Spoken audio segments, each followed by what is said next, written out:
Hello everyone, so welcome back to my YouTube channel. তো আজকে হচ্ছে সানডে, আমি আজকে বেরিয়ে পড়েছিলাম একটু শপিং করতে। সামনেই জানো পয়লা বৈশাখ আসছে, তো সেই উপলক্ষেই কিছু কেনাকাটি করতে বেরিয়েছিলাম। তো কোথায় যাচ্ছি না যাচ্ছি সবটা আমি ভিডিওর মাধ্যমে শেয়ার করবো, সো তোমরা দেখতে থাকো ব্লগটা।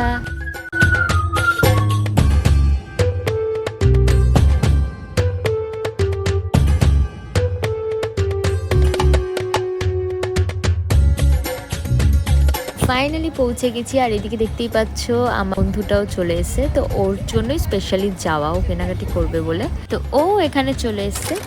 তো তারপরে বেশি না ঘুরে আমি ডাইরেক্ট চলে গেলাম ওই যে কুইন লেখা ওই দোকানটা আমি চলে গেছি, বিকজ আমার এখানকার কালেকশন প্রচণ্ড ভালো লাগে। তো আমি ভেবেছিলাম যে আমি কিছু কিনবো না, কারণ রিসেন্ট আমি অনেক কিছু কেনাকাটি করে নিয়েছি। তো পয়লা বৈশাখ উপলক্ষে এক্সট্রা করে কিছু কেনার আমি সেরকম একটা প্ল্যান করিনি। কিন্তু আমি এই দোকানে যতবারই আসি না কেন, আমি খালি হাতে কখনো বাড়ি যাই না। আমি যাই দেখি না কেন, আমার কিছু না কিছু পছন্দ হয়ে যায়। সো তোমরাও যারা যারা আমাদের এই সাইডে থাকো, যাদবপুর এলাকায়, তো তোমরাও ডেফিনেটলি এখানে এসে একবার দেখতে পারো। এখানকার কালেকশন সত্যি খুব ভালো, এমনকি বাজেট ফ্রেন্ডলি খুব। তো তোমরাও এসে এখানে শপিং করতে পারো, আই হোপ তোমাদেরও ভালো লাগবে। তারপরে আমাদের ওখান থেকে জিনিসপত্র কিনে নেওয়ার পরে আমরা চলে গেছিলাম একটা পাঞ্জাবি শোরুমে, যেখানে ওর কিছু কেনার ছিল। তো ওখানেই গেছিলাম কিনতে।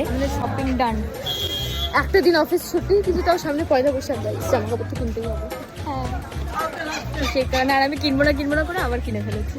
সঙ্গ দোষ, সঙ্গ দোষ, সত্যি সঙ্গ দোষ।